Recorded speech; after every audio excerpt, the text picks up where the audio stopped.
नमस्कार दोस्तों, स्वागत है आपका इलेक्ट्रिकल टॉपिक समेटेड में।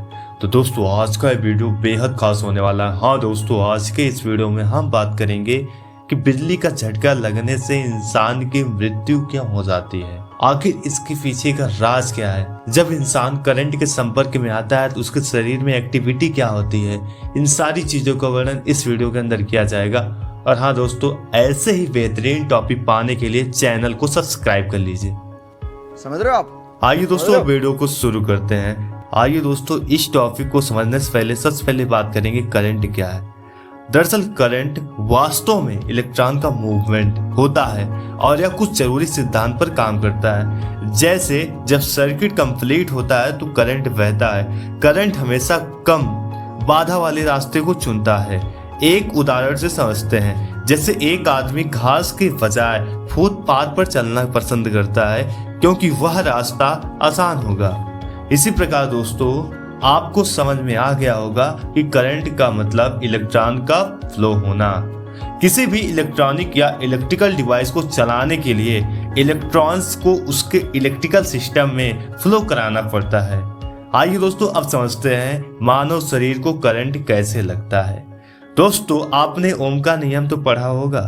ये फार्मूला भी आपको याद होगा, V बराबर IR, या इसे हम लिख सकते हैं I बराबर V/R। यानी कि विद्युत धारा के रास्ते में जो रुकावट पैदा करता है उसे ही हम प्रतिरोध कहते हैं।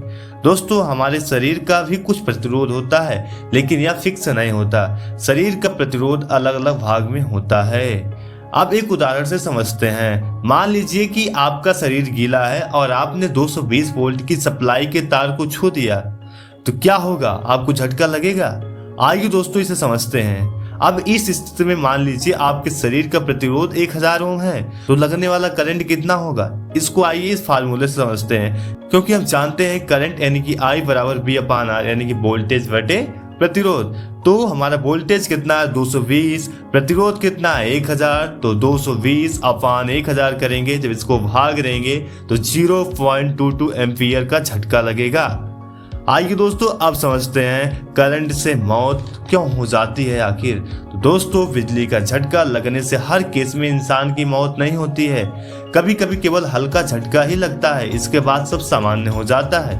बिजली के झटके से मौत होना शरीर में प्रवाहित करंट की मात्रा पर निर्भर करता है।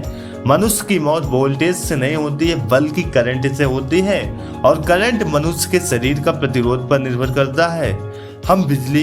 जब हम बिजली के संपर्क में अधिक देर तक रहते हैं तब इंसान की मृत्यु हो जाती है। इंसान के शरीर से लगभग 65 से 70% पानी होता है। जब किसी इंसान के शरीर को करंट लगता है तो यह पानी सूखने लगता है, और पानी सूखने से हमारा खून गाढ़ा हो जाता है, जिससे हमारा अंग काम करना बंद कर देता है, और इस स्थिति में इंसान की मृत्यु हो जाती है।